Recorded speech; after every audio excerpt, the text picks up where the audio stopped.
Today's episode of Dominaria's Judgment is brought to you by StarCityGames.com, where this week we are going back to basics. Until Sunday, October the 24th at 11:59 p.m. Eastern Time, you can get 15% off all basic lands over at StarCityGames.com/sale. So if you want some nice full art lands from Unstable, Unhinged, even Unglued, or Zendikar, you can get those. If you want those spooky Innistrad basics, which all look the same as each other and will definitely trick you into keeping hands where you can't cast any spells, then we've got those for you too. If you want to splash out on some Guru basics or channel Patrick Sullivan and get some Arabian Nights basic mountains, this is a sale for you. And if you don't even get to customize your basics because you have Snowcast in your deck and you have to pay the price, then we've got those 20 Snowcover planes for you too, and many more over at StarCityGames.com/sale.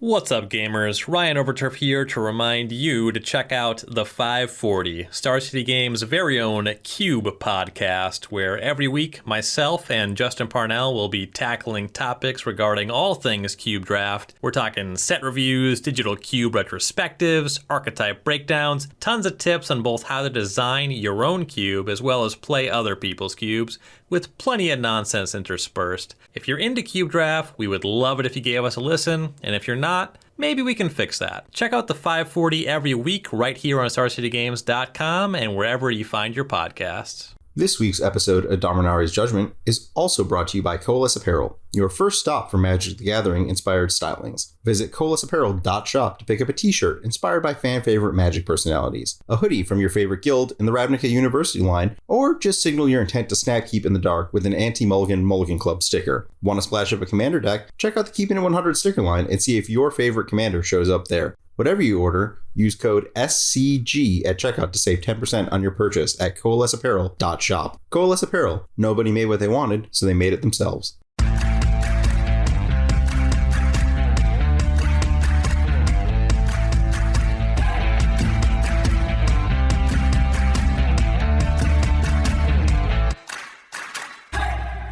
Hello everyone and welcome to episode 28 of Dominaria's Judgment, a weekly modern podcast brought to you by StarCityGames.com. I'm Dom Harvey, I'm here with Ari Lax, and there's no hook this week, there's no gimmick. There were a ton of tournaments that happened and we're going to talk about them. That's the show. Yeah, we're coming up to some pretty important modern.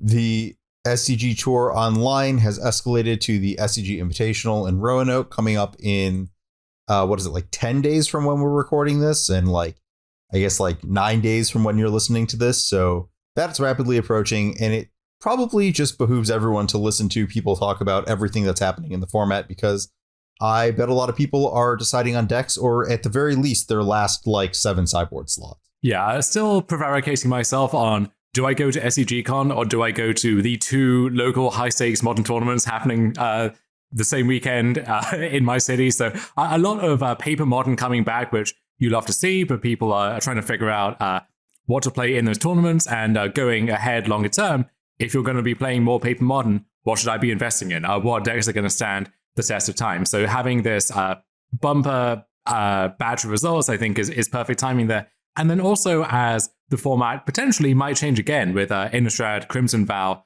just a few weeks away, and we'll be getting the first previews of those before too long. This is a nice snapshot of where the format is right now before it potentially gets mixed up again.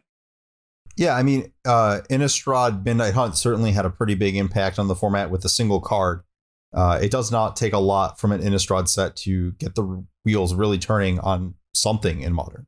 Yeah, and even going back to the first preview show that we did for Strixhaven back in May, I think it was universally agreed at the time that was a weak-ish set for Constructed, but just the one card expensive iteration. If that was literally the only thing that came out of Strixhaven, that still would have been enough to really cause a seismic shift in every single Constructed format, as it turns out. So it doesn't take much for a set to have a big effect, and this final, for now, visit to Innistrad may be one of those. But that's going to be the show this week. It's just results after results. So let's dive right in. And I think the place we want to start is the biggest event in the Magic calendar, the biggest event of the year, which is, of course, Guillaume Raffa-Tapper has started streaming.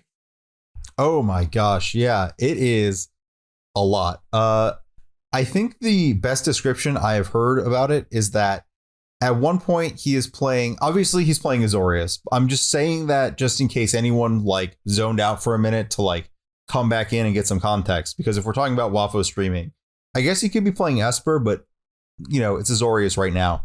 But he's streaming, he's playing a like really long, really protracted game 1, gets down to 3 minutes on clock, goes to sideboarding, and then as cool as a cucumber sits there and thinks and is like, I think we want Elspeth now. Sometimes you need win conditions in your deck. You don't want to have them, but Bravo Tabber is a pragmatic man. He understands what the situation calls for, and the stream as a whole is a perfect blend of the most soothing and calming affect, voice, demeanor that you will find in any streamer on Twitch. And he has officially now labeled himself an ASMR streamer. He's got the tag up there with the high octane excitement of every match going down to there's 90 seconds left on the clock and it's time to see if he can pull it out in time. Yeah, I'm just like shockingly impressed about, it's just really great to see someone who has such a pedigree of being a great pro player, but also just like not the most outgoing and kind of reserved in terms of like public stance and like getting involved in like the more heated and loud aspects of the community, just kind of showing up to Twitch and just being like, you don't have to be the loud brash streamer to put out a great product. You can just put out a good product that people want to listen to for every other reason. Yeah, if you want to watch a French control master who is in danger of timing out in every single game, that market has finally been cornered. So the demand has been met there. But wait. Are we saying that there was? Hold up. I just want to get this straight. Are you calling Nassif not French, not a control master, or implying that he isn't going to time out every match?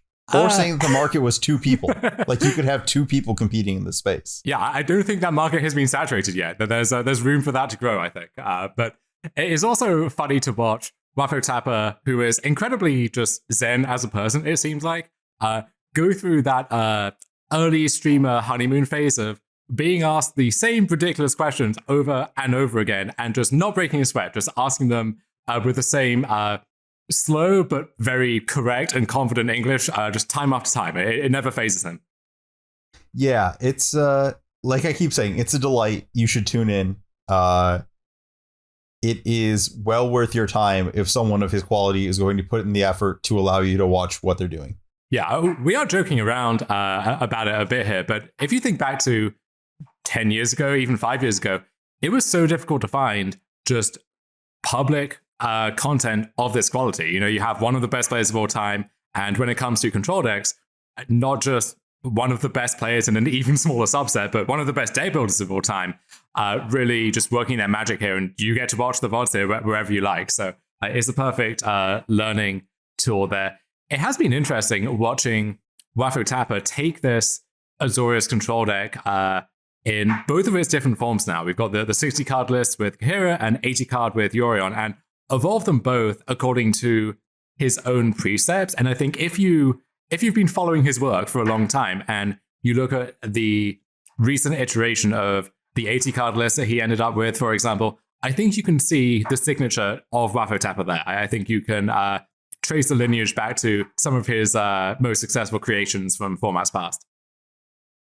Are you implying that he has like more than 0 win conditions, but the smallest non-zero amount possible?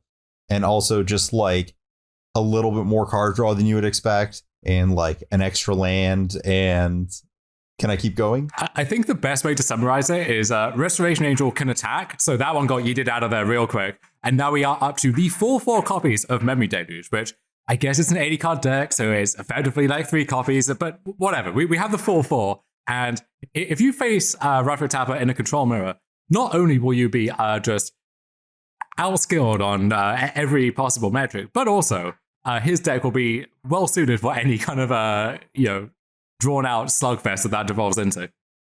Yeah, I think this bridges pretty nicely into the first event of this week, which was the Friday Magic Online PTQ, won by fairly consistent Magic Online, Magic Arena, SCG Tour Online grinder Namor Squats with Azorius control. And at this point, I kind of just have to ask the question of how does Azorius keep getting away with it? Like, it's a very targeted deck. I wrote my article this week with like half of it dedicated to the fact that like, I don't understand how Assorius keeps winning and feel like it has to do something to change and improve. And here it is, just like doing the same thing, winning a bunch. Do we have like an explanation as to why this same list keeps doing that? It's not a scam. It's a good deck, I think. And there was an interesting divergence here. We're coming off of Curryvor's 10-0 run in the Modern Challenge last weekend. There was a lot of hype or momentum even behind the 80 card version. And I thought coming into the weekend, that would be the better list to play. And that almost is self-fulfilling, where if you think that blue-white control in general is going to be a popular archetype, then it seems like the extra 20 cards and the better companion goes a long way to helping you there. But looking at the broad sweep of these results, the Kahira version has just been absolutely cleaning up. And I don't know what the representation of each companion was in these decks coming into the event, so we don't know exactly what data we're working with. But it seems like just keeping it simple, keeping it small, and just going with Kahira may actually be the way to go here. Yeah, and these lists have not changed a lot. Like, we saw a little bigger push to Jace the Mind Sculptor, and even that has scaled back a little to people being like, maybe I just need one more to win the game. But it's like the same Chalice of the Void thing.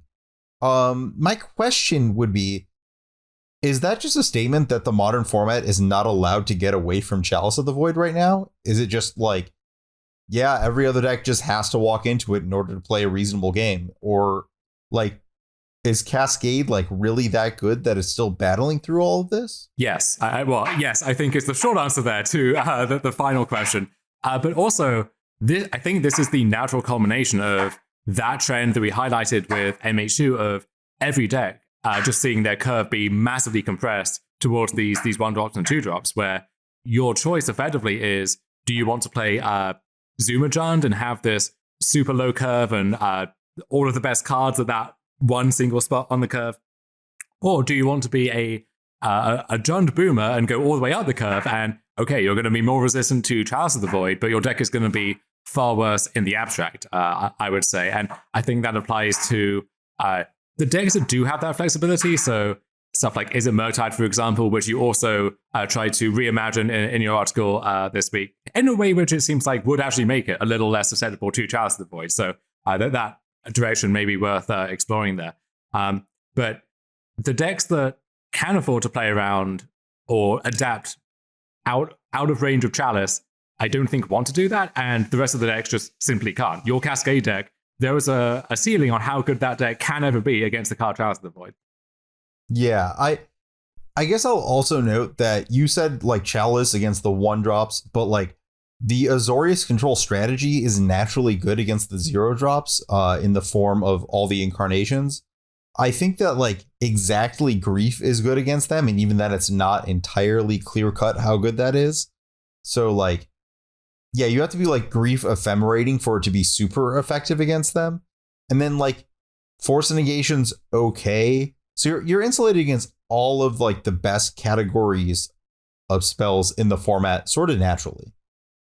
Yeah, I think both of the Cascade decks are powerful enough and consistent enough that you can't just look at the control deck and say, well, this deck has Chalice and Teferi, so that's game over. Both of those cards are phenomenal, obviously, but you need to have those cards in a specific time frame.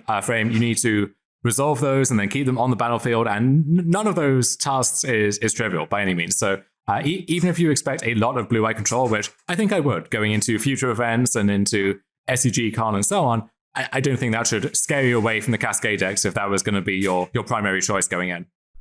Yeah, I somewhat agree with that. I mean, we'll get to that in a bit, but I have a 50-50 on that. I do want to point to a specific sideboard card. I think we said last week that I was unsure why people hadn't decided to beat Burn yet, and there's 3 copies of Sunset Revelry, which is a big problem. Okay, which I was thinking which card did you think I was talking about? I was thinking of a different sideboard card that showed up in this top 8. The Sunset Revelry thing, that just makes a lot of sense. The card is good at doing what it says on the tin. But we should set this up because this week our esteemed editor, Cedric Phillips, asked what he should play in this Magic-filled weekend. And we told him, knowing you, just play Hammer or Burn. Just incredibly solid proactive strategies, which if your opponent makes one slip up, they're dead on the spot. And I think the results mostly validate that. Still multiple copies of both Hammer and Burn in basically all of these top 8s that we have at the moment. And more on that in a little bit. What we did not tell Cedric was to play Night of Infamy in his sideboard, which maybe we should, just for the I don't know if we would have kept our jobs, but I think it would have been fun to see the fallout at least. Yeah, so for those who haven't scoured these lists or seen the self-deprecating tweet about this, we have in the top 8 of this PTQ. So there were 2 copies of Hammer. They were both the Orzhov list, correct, with Thoughtseize. Just the pretty stock list now. Thoughtseize being pretty good against the Azorius control deck makes a bunch of sense to be showing up with it. But this is, Magic Online Ringer X-Whale has a brilliant idea and has Night of Infamy in the sideboard of their, mono white deck. That makes sense, right? It's just like, oh, my opponent's going to be coming after my creatures with white spells. It makes sense to have a creature that has protection from white. And then somewhere during the event, they learned their lesson. I'll let you fill in the blanks here. Yeah, so these days you see a lot of hexproof from a color, or we've moved away from protection as a concept, really, but Night of Infamy is a banger from back in, 2012, 2013. So this one still has protection from white, and it turns out that real hard to put something on a creature with Sigarda's Aid when you have to choose a target for that with that card. So there are other options in this space, like Knight of Malice, I want to say, is the Dominaria one, which does still get blocked by that white creatures, but you can actually do the thing with it still, which I think is the better tiebreaker there. But I do know that Will Kruger, X-Whale, during the week, that contingent, it really loves Hammer in the format right now, and hard to blame them looking at all of these results. But they wanted to sideboard Hammer for the blue-white matchup. And so there were a lot of options debated. Dark Confidant was one that showed up in the lists from last weekend, but I don't think really has what it takes. Bitter Blossom was one that was raised there. And I saw in real time this eureka moment when it came to Night of Infamy. And I will promise here on air, if I had realized the nombo here, the anti-synergy, I would have, jumped in to help these people on their way. I did not. This went completely over my head. So let those who are without sin cast a first stone here. Okay, it could. I wasn't sure where you were going with that. There was a decent chance I thought you would say, if I had noticed it well live, I would have said something that gave them the chance to figure it out. But then if they didn't, it was on them. And you got to watch, the rest of the run and see what happens. No, look, I'm not going to teach them to fish. I'm just going to give them the fish. I'm not going to beat around the bush here. Okay, that's fair. That's fair. And plus, in a Twitch stream chat, there's only so much chat attempting to teach you things that you can accept in a given day. Yeah, there's definitely a chat who cried wolf element to all of that. Let's talk about some of these 4-color piles, I think is not just a dismissive name for them, but kind of the correct name for them. It's just all of the good stuff and also a little bit of questionable stuff too, maybe? Yeah, well, in this specific event we're talking about, the Friday PTQ, we had the same kind of 4-color deck that we've been seeing a lot recently show up at the second, well, sort of top of the standings. But I think that this sort of pairing of like Solitude and Fury, you can see it kind of trickle down to the brought back deck. This is a deck that I think we've mentioned at least twice before on the show. It's brought back is the M20 white instant that you choose 2 permanents from your graveyard that went to the went 2 things that died in your graveyard this turn come back. It's sort of another ephemerate. And this deck is using that with Fury, Solitude, Cleansing Wildfire, targeting your own land, and Showdown of the Scalds to really kind of go off. And it's also just like got some good stuff like Ragavan going on. And this deck showed up in the top 8. I think, is this the same player that just keeps playing it and everything? I can only imagine it is. Okay. Yeah, I saw Wafu Tapper get paired against, I think, this player on this deck when streaming, I want to say the Sunday PTQ here, and just getting kind of worked over by it, where a lot of the cards in this deck are problematic by themselves and then lead to further things that are problematic. So, Ranger Captain of Eos, pretty good, as it turns out, against the Blue-Eye Control deck, just in terms of what its basic game plan is, and then also digging up a an Esper Sentinel or a Walking Blister or some other way to cause yet another problem here. And if you deal with the first problem, well, now here's a Showdown of the Skulls, or here's something else. And it seemed like just every card that the deck was presenting after a certain point, you just had to sigh and find some new way of dealing with. Yeah. I also want to point out that like this general shell of like sort of mid-rangey, threat-heavy decks is generally good against Assorius. It's the same thing we saw with the Mono Red Eldrazi deck.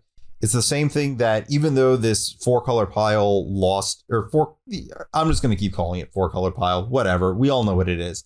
That same deck losing in the finals to Assorius is not like it's not a referendum on the matchup as a whole. Like that is a pretty good deck against Assorius between all the Eternal Witnesses and like individual threats and endurance and planeswalkers. So I think that this general structure is really good against the Assorius decks, and we'll probably come back to it in a little bit. There's a bit more discussion to be had about this general macro archetype from this weekend. Yeah, so let's talk about one of the more obscure decks that turned up. I think it was in this Friday PTQ here. This was an Assorius artifact deck with a whole lot of stuff going on. So we have Stoneforge Mystic fetching, I think, 5 different equipments across the 75, and Batterskull is not one of them. So how far the mighty have fallen here. But one of those is Sword of the Meek to pair with Thopter Foundry, which in turn leads into this infinite combo with Urza, which of course is the centerpiece of any blue artifact-centric deck here. We've got some Thought Monitors to just keep the cards flowing. Esper Sentinel as, you want a certain number of one-drop artifacts, and I don't think this is actually a great card in this shell, but just having the artifact type line maybe matters a decent amount here. Can be a lightning rod for your Stoneforge Mystic or something like that. So it's a weird combination of like 35 of the same card from the Hammer deck, and yet we're doing something completely different, but it's kind of hard to classify exactly what it is that we are doing. Yeah, I guess to speak to exactly Esper Sentinel, because it's interesting to see it paired next to Thraben Inspector, which has had this long-standing role as like the ancient den of one-drops. And I think that specifically you want Esper Sentinel to be found off of Ingenious Smith, but also I think that having the, like, first of all, Esper Sentinel is great against all these Assorius and even the other mid-range decks. Just like it can threaten to pick up multiple cards over a game, and that's all you really want. And once you're being an Urza deck, you're pretty proactive. But I think you actually kind of want to get your card and the artifact at the same time in this deck. So that's kind of where I want that Esper Sentinel here. And it makes a little bit of sense. Not like the maximum amount of sense, but at least a little bit. Yeah, I do want to highlight Muddle the Mixture, a fan favorite from back in the Thought Depths days, where in this deck, it's kind of a nice follow-up to your own Urza. Just you play Urza and you now have this hard counterspell to defend your Urza with, or to counter their follow-up play. But then also in a pinch, you can sink all of that Urza mana into transmuting for the missing piece of the Thought to Sword combo, or there are even some other 2-drops in here that we can dig up as well. Well, there's a counterspell in the sideboard, so you can turn your Muddle into an actual counterspell and then use your brain the entire way. Yeah, that's like hardcasting Force of Will, right? Yeah, that's only 1 blue. With Urza, that's basically free. Oh, the 1 Fateful Absence too. Just we got a little Muddle toolbox going on in the sideboard here. Yeah, I mean, it's all good cards, so it's not too offensive to just have a little bit of everything, right? Yeah, and that sums up this deck pretty well. It's a little bit of everything, and I think you could clean this deck up a bit. So I'm not sure how good Thought Monitor actually is here, for example, or we have a lot. You go down the artifact column and it's all 4s and 1s basically. So maybe some of those numbers are fungible a little bit. But I think this basic shell has some promise, honestly. Like having the Urza Thought to Sword stuff, but moving away from stuff like Whir of Invention, which is a fantastic card, but places some pretty steep deck building requirements on you, frees you up to, we have Darksteel Citadel and Urza Saga in this deck, for example, which hard to make the mana work otherwise. Or we get to play a bunch of these colored cards in blue and white, which all tie into this artifact plan. Yeah. And I guess I'll spoil. I don't even know if I can count it as a spoiler, but we'll get to that. This is not the only time we see this deck on the weekend. Okay, I was not aware of that, so I'm going to be as blindsided by that as everyone else here. I think that about does it for the Friday PTQ, kicking off this whole weekend here, unless there's anything else. I want to briefly comment on the presence of multiple Amulet Titan decks hanging out in this top 16 here. And just, I don't have a lot more to say about this deck that I haven't said over the last several weeks. I just want to point out that I think it's kind of a statement to where Modern is right now today, that we're seeing Amulet Titan just chilling at the top tables again and again, even in small numbers. What is that statement that's being made there, do you think? Maybe give me a bit to figure out how exactly to state it. Okay. But the fact that Amulet is like able to compete again, I don't really want to advise it, because I think Blood Moon is in a pretty good spot in the format. I think that alone, like, if your opponents are regularly main decking Blood Moon, you probably want to have some key discretion on when you're registering Amulet Titan. But you don't always play against those decks, I guess, and you can get a decent amount of your way into a tournament while playing it. Yeah, I don't think there are that many Blood Moons around right now. And I say that coming off a weekend where both of the challenges were won by different decks with main deck Blood Moon in them. But moving beyond that, there aren't that many moons in the format at large. And we're seeing the Crashing Footfalls deck, which is, I think, the best Blood Moon deck. And to me, that's one of the best arguments for that deck, is being a good home for Blood Moon. We're seeing that deck fall off a little bit. So with that in mind, if you think you are lining up well against everything else, then maybe it's a fine place to be.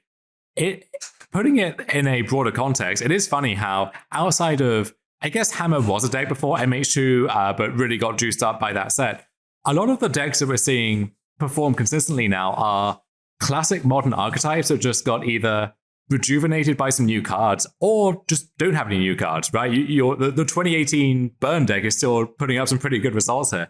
But outside of that is Assorius Control finally being a good deck because all of its cards are good now, or Amulet going through one of those periodic cycles where it's either broken or unplayable, and maybe now it's landing somewhere in between. So everything that's old is new again, apparently here. I do think that as the format becomes more polarized, I guess is the word, between you've got like Hammer and Burn and some of these really hyper-aggressive decks on the one hand, and then the format slowing down on the other end with these control decks and these 4-color Yorion piles.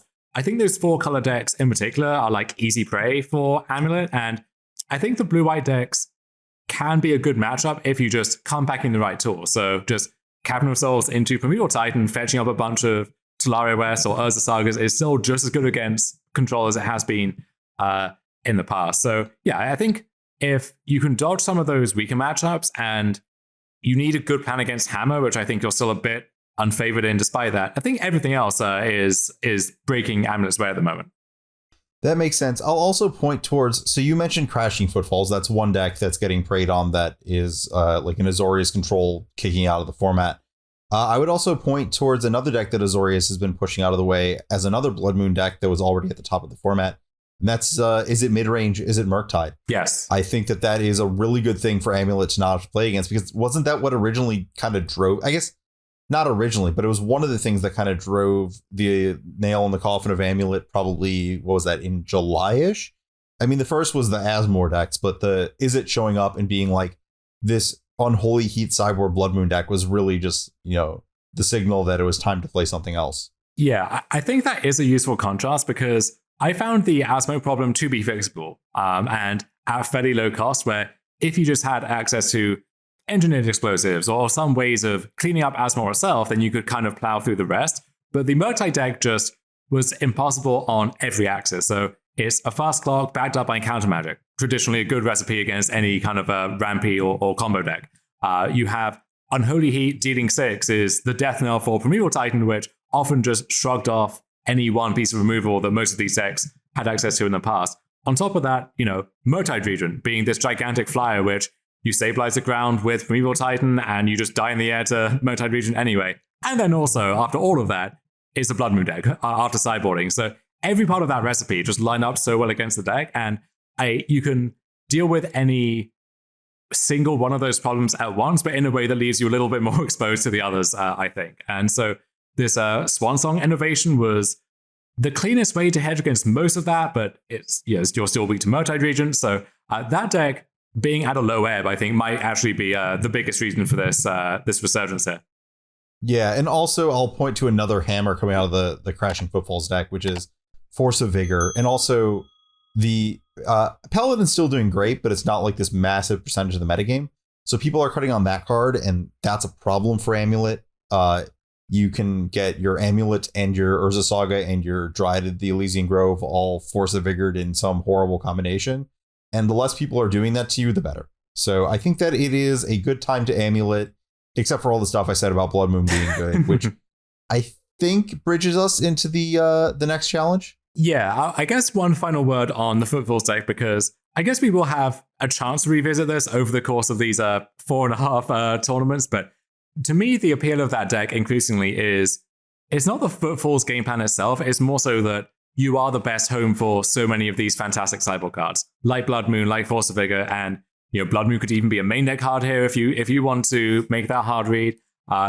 You get to be a good like endurance deck or a fury deck. So just having all of these broken hammers against all of these different things, that almost is the main appeal to me. And then having this one card low resource finisher that puts 8 to 10 power into play, that's how you finish the job once they're down on the mat, so to speak.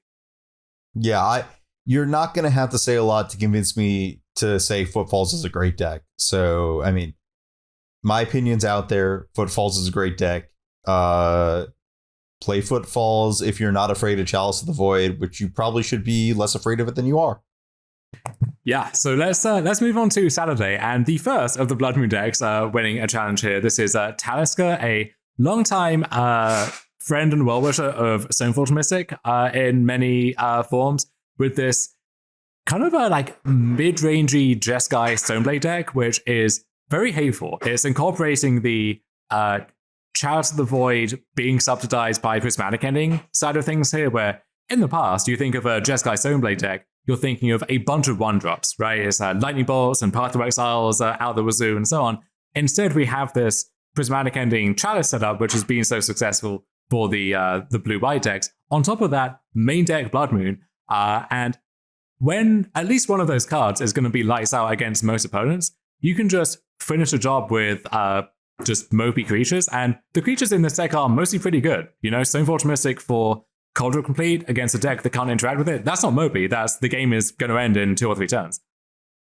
Yeah, this deck reminds me a lot of the things I liked about Mono Red Eldrazi, just without Thought-Knot Seer, without Matter Reshaper, and without the liability of not drawing Eldrazi Temple. Without Matter Reshaper? I mean, I guess Seasoned Pyromancer is an honor. I guess Teferi Time Raveler is the honorary Matter Reshaper. One of those 2 cards, but they're a little bit better. Yeah, see, that's one that you're excited to draw, as opposed to the one that you're priced into playing because you're a kind of a 1.5 color deck that has no other better options here. But yeah, you look at this creature suite: Bonecrusher Giant, Fury, Seasoned Pyromancer, Stoneforge Mystic. These are all just really good cards, and even Lightning Helix, which in a format with a lot of burn, that's a great place to be, and it's just a solid 2-drop removal spell that gets around your own Chalice. So a lot to like about this deck. Especially in the sideboard here too, where the one Gorilla Shaman is the thing that's really doing it for me, but the 2 copies of Denic Pious Apprentice get me going a bit too. That is just absolutely rude. As someone who really likes Reanimator, I don't really know what else that card is trying to pressure, and it's just like really, really good against Reanimator. I mean, 2/3 Lightning against Burn is not the worst, right? Yeah, I guess the back half of it, like, represents some amount of a threat against Assorius control. Like, you get to play I guess nothing ever dies against Assorius. I don't entirely. I tried to think through the exact, like, what is this card even doing here? And I didn't come up with too much besides hating on Reanimator.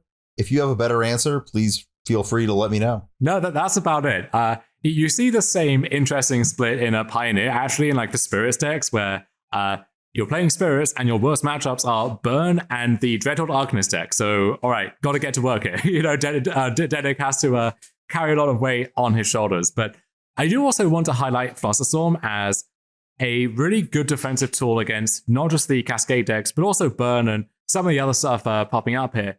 That crucially is a 1-drop that is still somewhat functional through your own Chalice of the Void.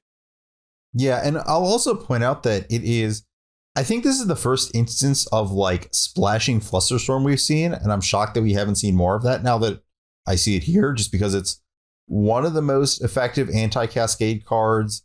But like, I guess before, like all these decks would have like 2 Chalice in their sideboard instead.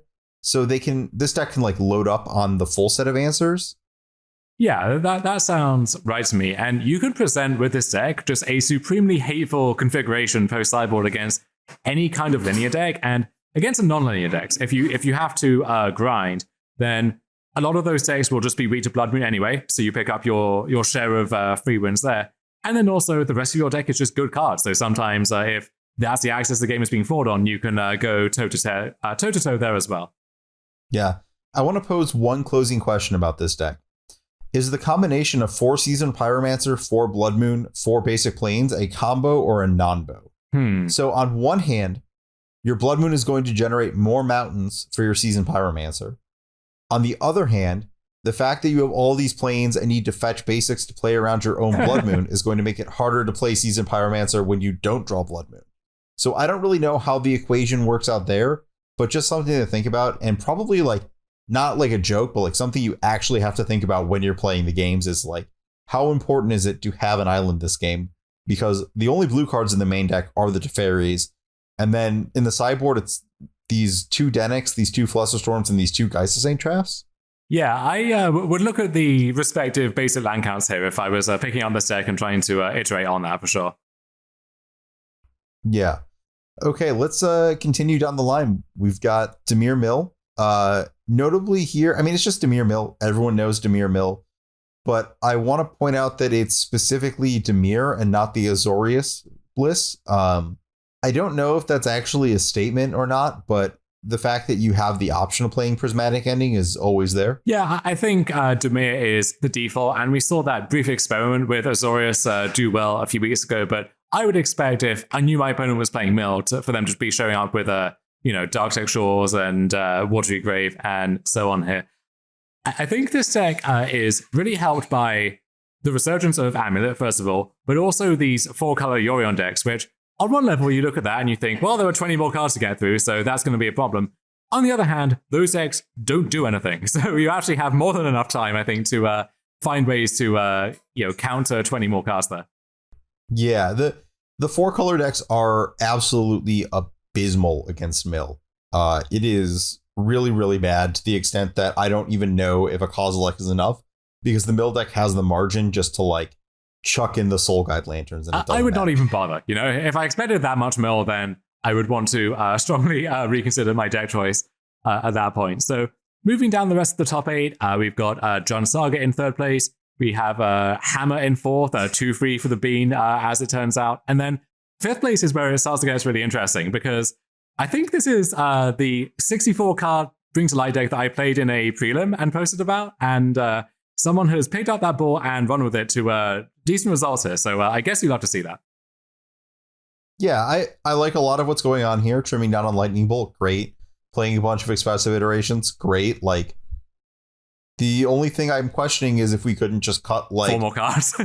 one. Yeah, like if you shuffled the deck and flipped 4 cards off the top, and then if it was a singleton, you shuffled it back in and flipped a new card, would the deck be better? So I think there is an argument for something more than 60 cards here that's more legitimate than in any other context, basically, other than Yorion, of course, which maybe this should just be a Yorion deck. Maybe this is how we fit everything that we want in the shot. That might not be the worst idea, honestly, but the reasoning as it was presented to me that inspired me to try this was you need enough mountains for your manual Scapeshift to get the job done. However, putting enough of those in your mana base either renders it kind of non-functional or makes you play so many lands in your, explore, run and 6 deck and so on that you're just at severe risk of flooding and you don't actually have that much action in the deck to begin with. So one way to fudge all of that is to play more cards such that the ratio of lands in your deck is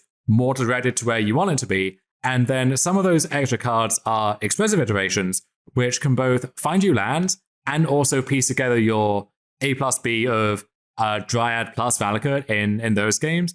And just in general, if the format's moving more towards blue-white control and these Yorion piles, I think this deck is the perfect response to that, and iteration is a nice part of that recipe.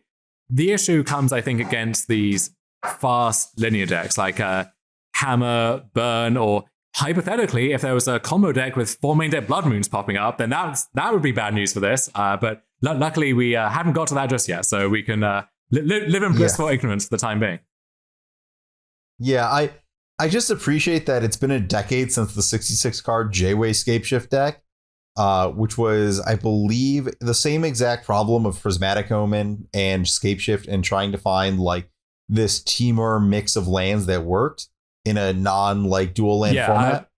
And in that time, we've cut down from 66 cards to 64. That's the advancement in technology. Yeah, Mihara won a GP with that deck, I believe. But yeah, that one really forced that choice upon you because you were trying to play like Scapeshift for Valakut in a deck that you had Prismatic Omen as your proto Dryad of the Elysian Grove, but you had no Shocklands, you had no Triumph. So if you were manually Scapeshifting, that was going to be with actual mountains. And this is in your Wargate Cryptic Command deck with it was a whole mess. So I think it was Jerry who said that Mihara deserved his Hall of Fame spot for that finish alone, and hard to argue with that, honestly.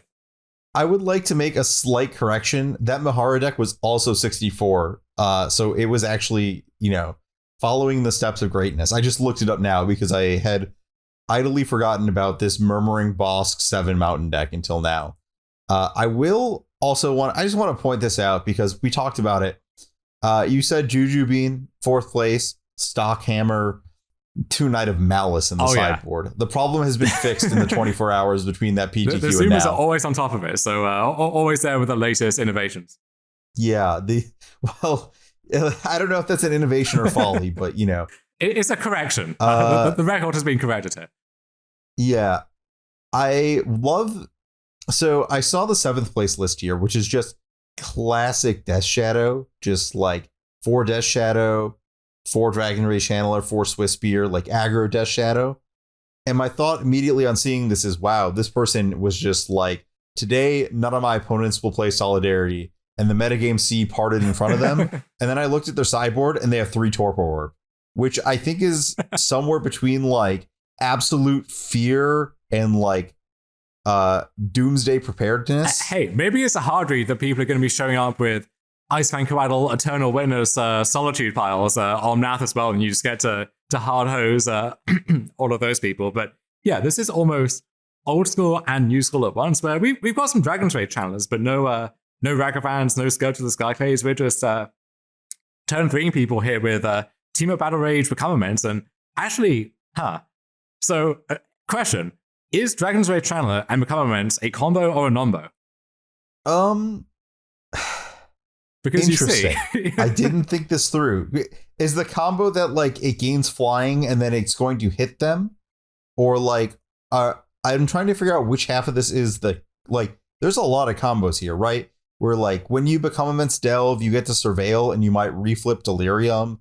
Plus the Surveil itself fuels the Delve, but like also like the flying on the Channeler is a way to assuredly get in the full Become Immense. But then there's just this whole like Delve Delirium thing going on. So I think I would call it playing around your own. Okay, that's going to be the final verdict on that one, I think. I do want to shout out to Belfi in 6th place here, who you may recognize from a green heavy build of Living End, doing consistently well with that. And they seem to have moved on to Rhinos. So actually nothing too unconventional about this deck, but still, Tomb Bowcrusher Giant. That seems to be the number for any deck that this person registers these days.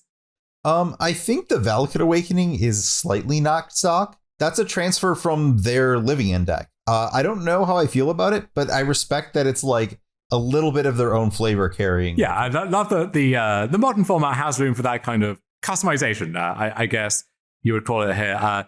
Rafo Tapper in 11th place with his build of the 80-card Yorion deck that he arrived at here. So love to see that. And then 13th place, we have an omen, a terrifying omen of things to come here with...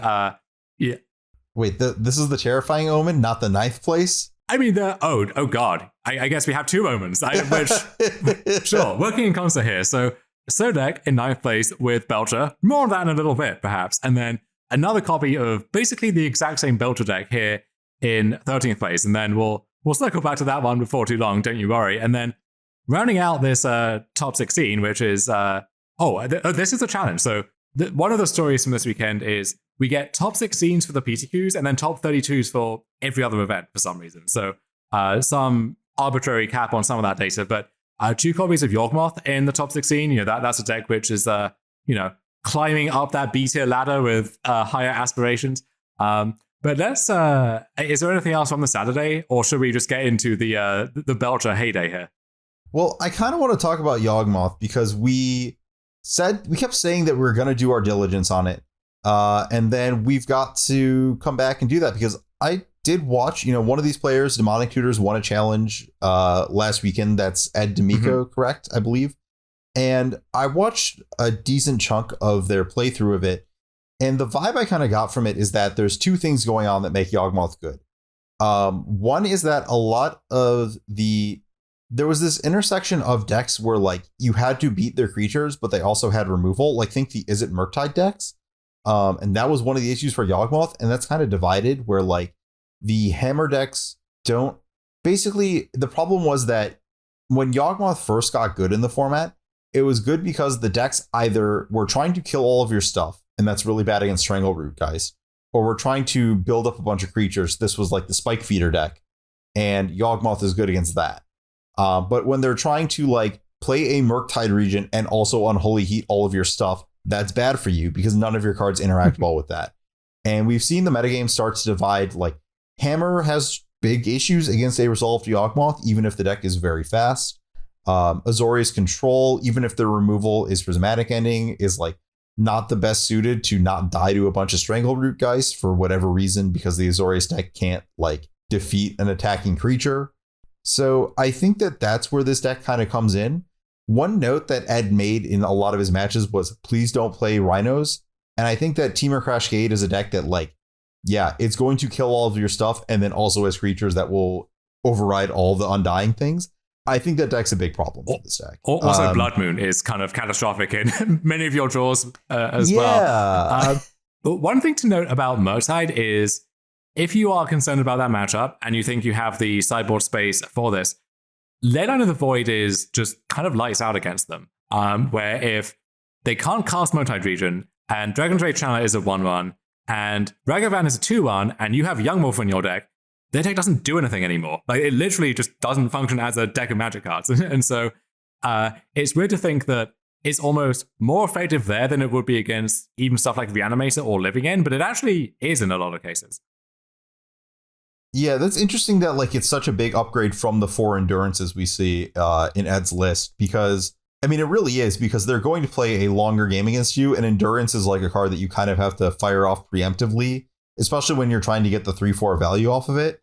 And I think that you are not necessarily killing them fast enough for them not to just automatically restock and be able to do their thing anyways. Yeah, I do think the focus on Grist that we see from Demonic Tutors consistently, in particular, that goes some way there as well, where, that can shoot down a Murktide Region, a steady stream of blockers for Ragavan, and just if you end up playing a fair game of some description, I think Grist is going to be one of your better cards. And Grist is actually pretty difficult for some of these control decks to deal with as well, where it's churning out a steady stream of attackers, and then if they're trying to gain card advantage in the long term with Planeswalkers, then that's kind of untenable in the face of Grist.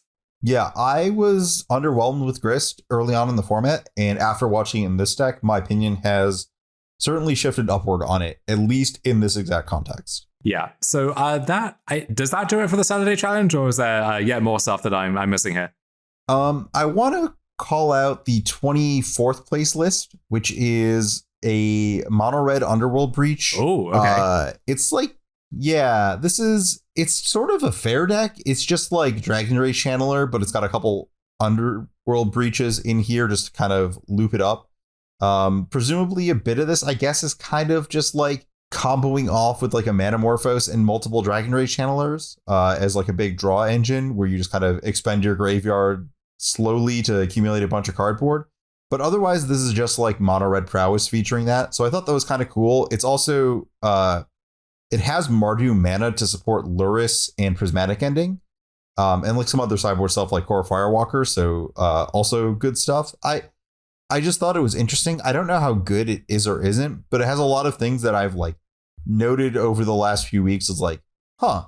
And then like they're all coming together in a single shell, which I think is kind of a sign that like maybe it's moving in the right direction. Yeah, I like the use here of value underworld breach, basically, where in theory you can loop your deck with triple channeler and Mishra's Bauble and get through it all that way, but you're not building towards some kind of convoluted combo leading into Thassa's Oracle or anything like that. This is just, I'm going to play breach, I'll buy back my Bauble once or twice, and I'll recast a Lightning Bolt or something, or cycle a Manamorphose, and at the end of it, I've just gained a bunch of stuff, whether it's cards being drawn, damage, prowess triggers, and I think prowess triggers is the key one there, where, Underworld Breach lets you convert a Monastery Swiftspear with them being at 10 life into, oh, well, suddenly they're dead, just out of nowhere. So I kind of like that as just a mid-game tactic that does what no other card really can there.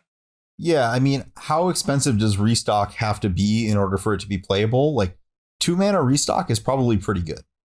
Yeah, that sounds about right to me in a modern context.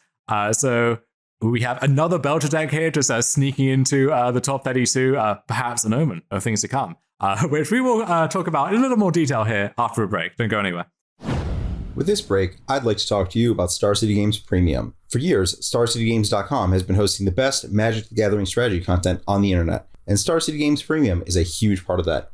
If you want to see great articles from Pro Tour champions, world champions, and many other accomplished players, as that content comes hot off the presses, subscribe to StarCityGames.com Premium. More than that, Star City Games Premium comes with a host of benefits when shopping at StarCityGames.com. Premium members save 5% on Magic the Gathering Seal product, 10% on singles, and 15% on supplies. There's even special benefits on SCG Tour Online event entries to keep an eye out for when those events come around. All that savings and all that content costs just $7.99 a month. For the price of 2 booster packs, you can be on the cutting edge of Magic the Gathering strategy, getting insights from the best in the industry on Star City Games Premium.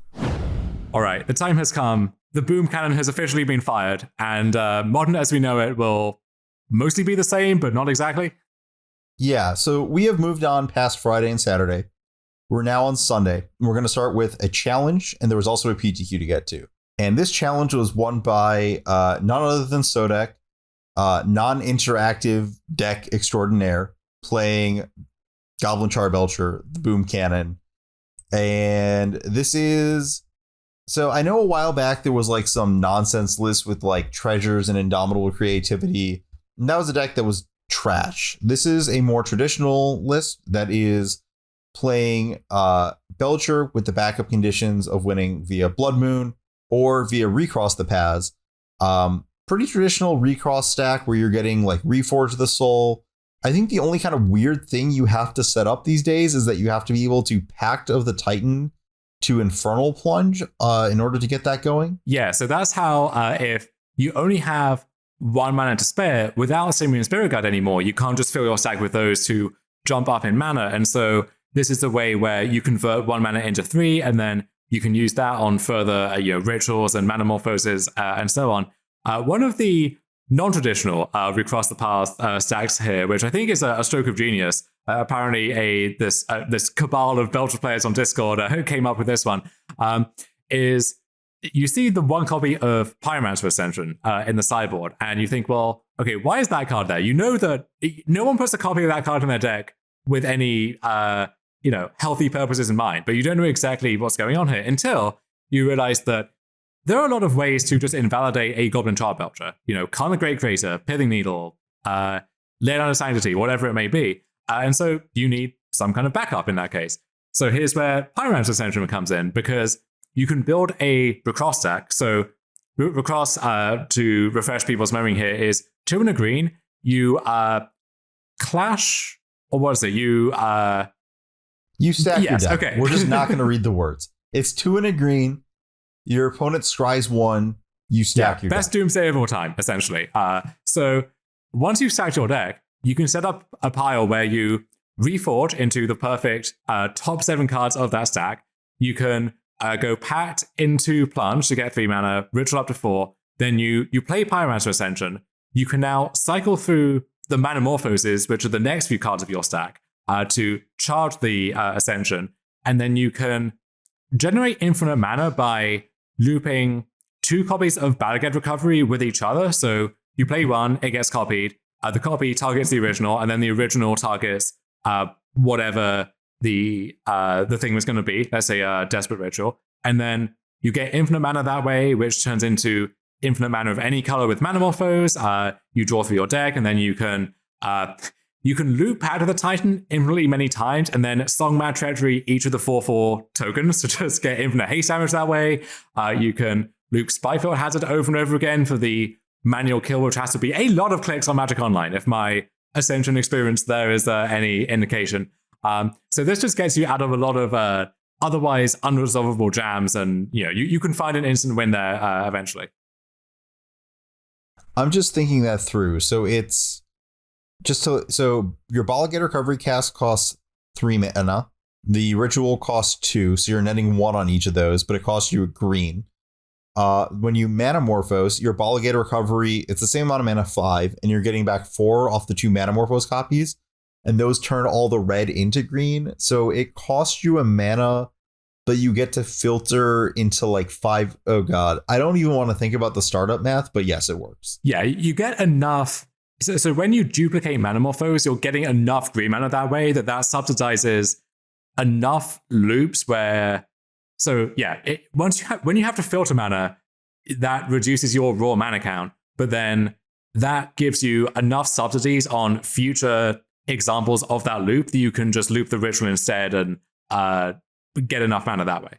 Yeah, and I think eventually you get to like strike it rich, and you might get into a spot where you're like getting back Desperate Ritual and then splicing Desperate Ritual onto Desperate Ritual, which then gets copied, which then gives you the margin to like Battlegate Recovery, a Strike It Rich to filter the mana instead, so you don't deck yourself. Something like that, yeah. Okay, yeah, just for the listeners at home, just like attempt to create the loop a couple times, especially in paper where like you're going to be asked to describe what you're doing, and then like you don't get to do the thing where you click a few times on Magic Online and you're like, wait, my numbers aren't right. Like you're going to have to choose something and then like be told that you're wrong. You should learn it. It's not like it's a multiplication table, right? You're going to know the answer, and it's not like you have to derive it again and again. I do like Strike It Rich kind of replacing Simian Spirit Guide here. You just play it in advance, but that card is a good holdover from the treasure list of this deck. Yeah, it is markedly worse at doing stuff like casting Turn 2 Blood Moon, for example, because so many of your red tap lands in particular come into play tapped, your DFCs, and so it's hard to go Turn 1 Strike It Rich into Turn 2 Blood Moon the same way that you could with any DFC on 1 into untapped DFC Spirit Guide Blood Moon onto. But other than that, it's just a nice setup card which just, I guess, lets you use your mana is a weird way to phrase it, but it technically does do that. Well, I mean, how much is the fair cost for a Lotus Petal, right? So the fair cost for a Lotus Petal is not 0. Is it a red? Because it sure sounds like paying a red for a Lotus Petal is still a totally fine deal in some spots. Yeah, that's a down payment you're happy to make, for sure. Yeah. I think you highlighted my biggest issue with this deck, and that is the land situation. So when I played this deck, it had Seagate Restoration in it for more untapped lands, but you're kind of in this awkward spot where like a huge number of your lands enter the battlefield tapped, and the ones that don't involve a massive life payment.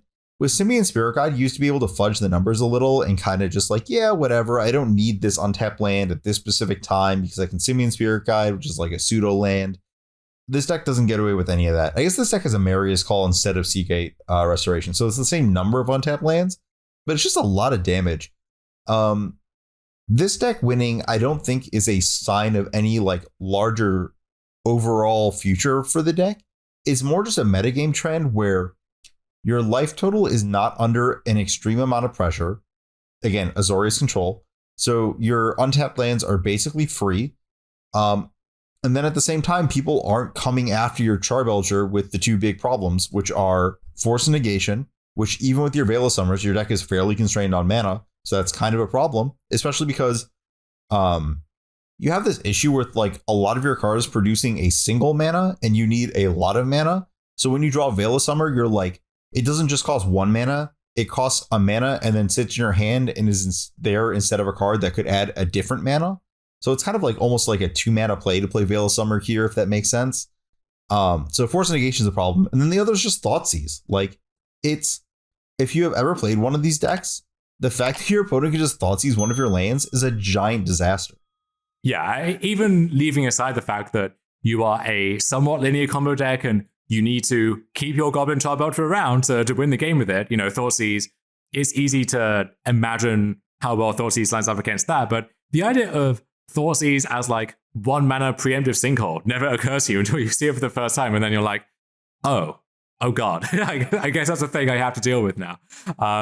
And there just aren't that many Thoughtseizes around at the moment, right? So John Saga has come down a fair bit from his high point, and that deck is pretty weak to Blood Moon, so sometimes you kind of buy it back there as well. And yeah, other than that, just black cards back to being at the low ebb that we identified a few months ago, with all of the systematic reasons underlying that. It is worth noting that this is a top 8 where the Kahira deck, the blue-white Kahira deck, really had a breakout performance. So 3 copies in the top 8, another in 9th, and then another in 13th. So a full third of this top 16, basically, made up by the same version of Control. And Sodek won 5 consecutive matches against blue-white Control, including 2 against Canister, to finish out this tournament. So if you think blue-white Control is a deck to beat, maybe this is the deck to beat it. I don't know. I think that it's a good choice until they change things. I'm going to point out some things that he also did not play against. Did not play against Paladin. I don't actually know if this deck is good at racing that deck. And I'll also note the issue where if they can Urza Saga for a Pithing Needle, that's not a great time for you. His one loss was against Livien, which, like, I talked about Thoughtseize plus Force Negation. Well, let me tell you about Grief plus Force Negation, because that's bad. Played against like just Burn and Assorius. I would also not want to play against Damir Mill. It's kind of unfortunate. Like, you can't set up the recross kills at all against them, and you're pretty bad spot against Surgical Extraction a decent percentage of games. There's also the funny eventuality sometimes where you just don't have enough cards left in your deck for Goblin Charbelcher to kill them, and so you are officially locked out of the game at that point. Even though if your deck has fewer than 20 cards against Mill, you were probably a Death Door regardless.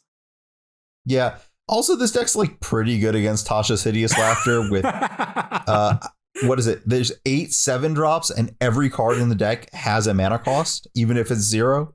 So we've done enough math for this episode already, but someone's going to have to run the numbers on that one.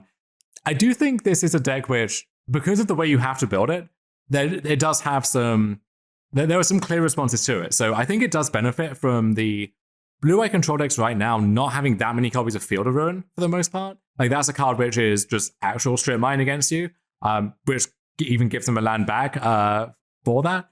And then, I don't think there's an obvious deck that would have Ghost Quarter, but that card is phenomenal. So could see that working its way into some of these Red and 6 decks, for example, if Belcher is a thing. Cleansing Wildfire, a card which we saw in that Boros Ephemerate Brawlback deck. That card, Stone Rain, draw a card against Belcher. So anything in that vein, Assassin's Trophy, again, easy to load up on those. I guess it would be as a response to this deck, but those are just all good cards to have in your 75 that just happen to do a number on Belcher. Yeah, I think it is pretty easy to attack this deck if you want to. The metagame just kind of fell into a nice little window where no one really cared or wanted to beat it. Yeah, so I am writing about this deck this week for StarCityGames.com, and by the time that gets published, presumably later in the week, I don't know if I will be able to, in good faith, recommend that deck still. So I'm issuing that caveat now. So read the piece with that in mind. But yeah, if this is your playstyle, if you are one of these long-suffering combo players and you enjoy making other people suffer, then this may be the deck for you. Yeah, and by the way, over the last about minute, I did the math, and I think the average Tasha's Hideous Laughter mills about 6 or 7 cards. Okay, which not the rate you want exactly for your 3-mana card there. But I will say, in closing on this deck, I think the reason it was, at least this weekend, so successful against blue-white is they are not that well equipped to deal with just some of the stuff that this deck has going on. So Prismatic Ending, pretty bad against this deck. Chalice of the Void, conditionally good sometimes, but kind of hit or miss and can't be your main game plan. This is one of the few combo decks at the moment that Teferi Time Raveler does very little against as well. So a lot of those lock pieces, if you like, those proactive / reactive tools just don't really line up well against this deck. And then those blue-white decks are quite susceptible to Blood Moon, so your being a fast Blood Moon deck does some work there. And then you do have, pattern negation to force some spells through. You have, it does do a lot, I think, that both of your combo pieces in Charbelcher and Recross the Paths win the game on the spot, effectively, if they do resolve. I guess Teferi Time Raveler shutting down Reforge can mess you up sometimes, so be cognizant of that. But then you also have Bad Recovery to get those back and try again. You have more packs and Veil of Summit in the sideboard to really hammer that matchup home. I do also think that, by definition, this is almost the easiest Fury deck in the format, if you want it to be, or it's one of the better Force of Vigor decks too, just because every single one of your mana sources also counts as a red card, and you just end up with a lot of green cards almost without trying by the same token here. Yeah, it's the same concept as the Cascade decks, where like you don't really get to naturally play a bunch of interaction, but you've got a bunch of cards and you can throw some of the way. And like, if you bring in a free interactive card and you're throwing a card away to it, I'm sure there's a spot where that is exactly what you need to win the game. So that sounds pretty good. You mentioned Blood Moon against Assorius. It's specifically really damaging when their only relevant cards in game one cost blue and blue. That's Archmage's Charm and Counterspell. So I think that's really what makes Blood Moon a threat here. And Veil of Summer is also like a big threat because I mentioned it before as a card that's like not great to leave up mana for when your opponent is pressuring you, or like even against Thoughtseize, it's not the greatest thing in the world. When your opponent's not doing anything, like, yeah, whatever, you're down a card, you'll draw a card in your draw step, and those will largely make mana, and you'll largely set up for Veil of Summer over the course of an extra turn and a half. Mm-hmm. So that I think is the biggest news coming out of that tournament, and you can expect to see a decent amount of the Belcher deck in the leagues, I would imagine, especially because, unless I'm missing something, to go back to one of our topics from a few weeks ago, this is kind of a budget deck, right? I believe so. I think I remember when I first started trying the deck, I think the largest reason I tried it was that it was basically free in terms of tickets and time invested. Yeah, this is like one of those decks where the entire sideboard is like 1 billion times more expensive than the entire main deck. Yeah, those Furies and Force of Vigors and so on, those are going to be good investments if you want to branch out into other decks in Modern, but if you don't, if this is your jam, then the main deck here is pretty affordable by Modern standards, even before MH2. And so maybe you can fudge numbers in the sideboard to bring that within your range. Looking down the rest of the decks here, as we mentioned, a metric ton of blue-white control. So I think that deck has kind of stood the test of time here. We do see Paralet in third place, a recurring name in these challenge results with the Talisker deck, the Jeskai, Chalice, Blood Moon, Stoneblade deck from the day before. So another result for that deck that's worth noting. Canister, one of those control decks, just having also come off a recent top 8 with another recent top 8 with the 4-color Omnath Ephemerate deck. This is just keeping it simple, playing what he called the best deck, and not in the, I'm tweeting this to draw attention to my stream way, but just I think it is in contention for best deck at this point. And then 2 copies of Living End in the top 8, no surprise, still a top tier deck, might actually be my top pick for any tournament coming up. And then mostly business as usual otherwise. Yeah, I mean, we even see a little bit of the not Azorius, sorry, we see a little bit of Izzet popping back up here, which is like almost a shock. I don't know, there's just like not been a lot of Izzet. So just like scrolling down, you're like, oh yeah, an Izzet deck. Wait, what? When did you show back up?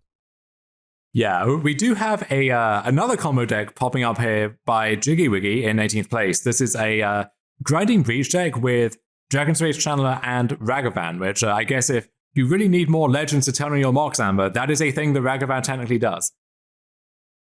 Yeah, I mean, people have joked about that repeatedly, and then no one has done anything about it. So yeah, I mean, it's there. You're legally allowed to do that, and I can't stop you. I want to draw attention to a deck a couple spots up, which is kind of a reimagining of humans, a deck that has basically just disappeared from the metagame. And this looks to be a Jeskai humans deck, which I think is kind of interesting because it sort of... So the concept of humans was always that you had Ether Vial, Noble Hierarch, Champion of the Parish. That was the trio. You wanted one of those in your opening hand, and it was great. I think Noble Hierarch has really become the worst of those by a lot, just as like a liability against Ren and 6, not a good draw in the late game, just like all this kind of dicey stuff. And this deck kind of reimagines this and says, what about we play a card that isn't Noble Hierarch and we play Ragavan instead? And then from there, you no longer have to play this giant pile of a 5C mana base. Yeah, no more Ancient Ziggurat's here, no more, Seachrome Coast, basic planes, hands that somehow end up not being able to cast Mantis Rider, or none of that stuff. We just have a clean, simple mana base now. I think this shell is kind of intriguing. I played against this deck in the Sunday Challenge and was not super impressed, but maybe I just wasn't seeing it kind of perform at its baseline here. I will know that we have an Imperial Recruiter toolbox, which contains, among other things, Magus of the Moon in the sideboard and Sanctum Prelate, both of which are phenomenal against a bunch of the combo decks running around. We can find Sanctifier on Vec, which conveniently enough is a human for the cards that care about that. And one thing I really do like is only one copy of Esper Sentinel in this deck. And I don't know if you're ever actually tutoring for that thing, so maybe that should just be a hard 0. Maybe you'll kind of find drawing exactly one enough the time that you just play a copy to make up the one-drop numbers, but I think a lot of people assumed, okay, Esper Sentinel would be a shoo-in for humans, and I just don't think humans is an especially good deck for maximizing that card's potential. Yeah, I agree. I am kind of shocked to not see some kind of split on the Reflector Mages with just like a hard answer of some kind. I guess I haven't really thought through where I'd want something like Brutal Cathar, but like the fact that it's not split is interesting to me. I'll also note that you can't really Imperial Recruiter for Adeline a decent amount of the time because it's the star on Adeline is calculated in all zones. So if you have more than 2 creatures, it has more than 2 power in your library, so you can't recruiter for it. It's a mess. Yeah, you do get to do some nice Imperial Recruiter chains where one recruiter finds the next and then you're vialing it in and so on. Or you can find a Phantasmal Image to keep that going. Could probably work a Charming Prince or 2 in here if you want to do that. And then that chain ends with a Thaddeus Lieutenant, just buffing all of those and also anything else you have going on at the same time. So that's a nice way to have one card generate this overwhelming ball position over time. Yeah. There's some stuff going on here. I would be selling humans as an archetype right now, but I'm not opposed to trying new things and seeing if a different direction can revitalize the deck, because I'm remembering back, I want to say about 5 years ago, there was a period of time where there was a Bant humans deck in Modern. Like, I can't remember if this was before the 5-color deck. This was like during the era that people were Corehelm retreating their Knight of the Reliquaries. But during that period of time, I was pretty impressed with the Bant humans deck and the mana in it. And I kept like thinking back to that concept a few times over the years. And I like the fact that we're coming back around to that sort of mana. Mm-hmm. So that's going to do it for the Sunday Challenge. We have one more result, or technically more than one result, but we'll explain the details there and everything else after a short break. What's up, everybody? Cedric Phillips here, stopping by real quick to let you know about one of Star City Games' newest podcasts, The Receivables, hosted by yours truly, alongside my partner in crime, of course, Patrick Sullivan, where the two of us discuss Magic sets, both past and present, from top to bottom. On every episode of The Receivables, you're going to hear us talk about the facts of a set, the mechanics of a set, the cycles of a set, the boring stuff, before we get into some crazy stories of when we were playing Magic during the times that the set was legal. We've got a ridiculous award show where we give out awards like the Char Rumbler Award for weirdest card in a set, the Oko Thief of Crowns Award for best card in the set, and a whole bunch more. before we finally decide, hey, what card won the set and what letter grade should we give the set? It's a whole lot of fun. We're having a blast recording them. Hopefully you have the opportunity to listen to it and you enjoy it as much as we're enjoying recording them. Where can you find it? StarCityGames.com or wherever else you listen to your podcast. The Receivables every single week here at SCG. Okay, so let's finish up this roundup of the Magic Online results from the weekend with the Sunday PTQ. I think less than 24 hours ago, as of the time of this recording, won by Andre Claypatch, Snowsomrick on the Crouching Footfalls deck. Notable features including 2 Cryptic Command in the main deck, which was a card that appeared a lot in the early iterations of Crashgate. Mostly got cut after that point, but I kind of like finding a way to work it back into the deck just because it does do so many things that other cards simply can't do. And a lot of these board stalls or where you have a few rhinos, but you're going to get just overrun by hammer or whatever. Like this is the one card that bails you out of a lot of those spots there. Yeah, I think the thing here is that the metagame is circling back around from the hyper efficiency of the Ragavan days, and you get away with a couple cryptic commands now. I also can see bouncing your own Shardless Agent being a thing that comes up a decent amount in this metagame. Oh, sure. Just like if you can sort of counter a Supreme Verdict, like you're like Crashing Footfalls and they go Verdict and then you pick up your Shardless Agent and then do it again and they're just in the same exact terrible spot. One question I have that I guess inspired by that is, do you think there's room to revisit the 4-color Crashgate deck that some of the Zoomers started out the MH2 season with, where if you expect a lot of Cascade mirrors or pseudo mirrors, then having the access to Teferi Time Raveler seems like a great mirror breaker there.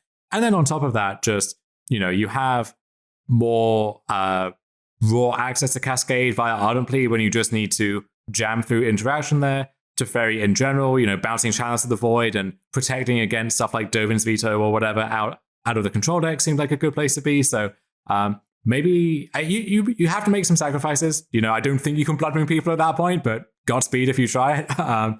But maybe that's worth another look.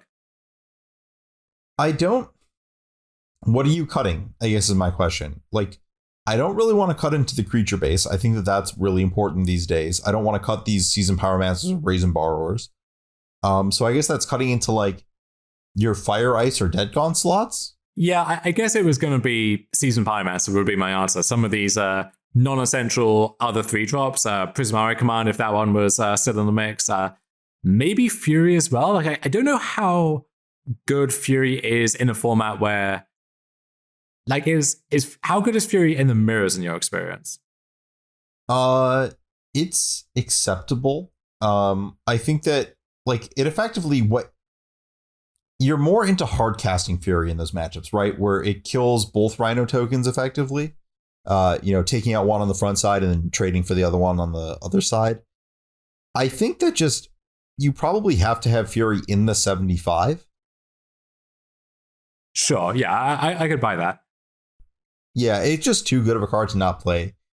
I guess what else is Fury? Fury's probably not killing their Teferis ever. Maybe that's a good spot to look. Yeah, I think that's worth revisiting if you had the chance to try that ahead of whatever the next big Modern event you're playing is. And then second and third place, Stanison, Tommy Ashton in third, both quite similar looking lists of the 4-color Omnath Ephemerate deck. Notably, Tommy's list in third place, 3 main deck copies of Endurance, a little less of an emphasis on trying to see what he's cutting for. Okay, so the Mordekaiser list in second is the list with a counterspell, among other things we mentioned a while back, and then Tommy has cut more of those reactive elements and is just much more of a kind of proactive tap-out deck, although I guess Endurance is kind of a reactive card in some ways, if you think about it. Yeah, well, it's a reactive card that attacks. I'll also notice that neither of these decks play the Time Warp. The full combo kill with Eternal Witness is kind of fallen by the wayside because I don't think you need to go over the top of, like, there's not this variety of other, like, elementals or whatever decks. Like, that's kind of off on the side of the metagame. Now you're just beating up on decks that are going off in other directions. And if you could time warp them, you could just beat them with actual interaction. Mm-hmm. We have a Rhinos deck with Hieroglyphic Illumination. I guess that's one way to grind out these control decks, alongside 3 copies of Murktide Region. We often see the first copy sneak in as a 9th, like, big win condition of sorts, but really hard to actually get enough instants and sorceries in the graveyard to turbo that one out reliably. And Hieroglyphic Illumination helps make up the numbers well as well. So maybe that's a part of a larger package. Yeah, it's kind of a tough ask. Like, I do like Murktide Region against the control decks, but you're kind of in this bind where, like, it is yet another card that gets shut off by Teferi Time Raveler.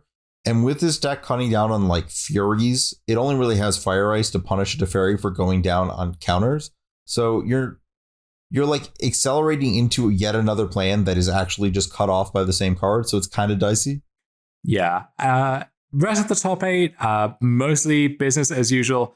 We do see Yashimoro in 5th place with another copy of the Bring to Light Valakut deck. This one features Arboreal Grazer instead of Explore, which threw me a little when I saw it, but the more I think about it, the more I think it might actually be the thing this deck needed to kind of keep pace with the rest of the format, where the complaint in the past was this deck is so clunky. And, you know, by the standards of Modern a few years ago, this would have been like a very flashy deck, but now it's just lagging behind these decks full of 1-drops and 2-drops and so on. Grazer is effectively Mox Diamond, but is a really, really good blocker against, you know, Goblin Guide, Inkmoth Nexus, anything under the sun, Murktide Region, even Ragavan in particular, wins the Battle of the Monkeys there. And so it's definitely more high variance than Explore, in the sense that there will be times where you just don't have the additional land drops to help to fuel that. But especially if you can pair that with Ren and 6, I think Grazer might actually be the way that this deck kind of gets that fire lit underneath it to keep up with everything else that's going on. You know, turn 2 Teferi Time Raveler against the Cascade decks. The more I think about it, you know, even turn 2 Expressive Iteration, right? You iterate on 2 and now get to make an additional land drop. I think this might actually be a pretty big innovation. Yeah, you want to know what's missing from this list? It's the Lightning Bolts. And Arboreal Grazer is the best Lightning Bolt I can think of. Yeah, it came up quite a bit for me that there would be like eligible targets, even good targets for Lightning Bolt, and I just didn't want to do that because sometimes it would mess up my mana sequencing, or I'm trading a card for a card in a way that doesn't really advance my game plan in a deck that just needs to make all of its land drops and needs other cards to do other things. And so Grazer is kind of an on-plan way to invalidate many of the same cards that also just gets you to where you need to be. Yeah, I also like Grazer with Sunset Revelry.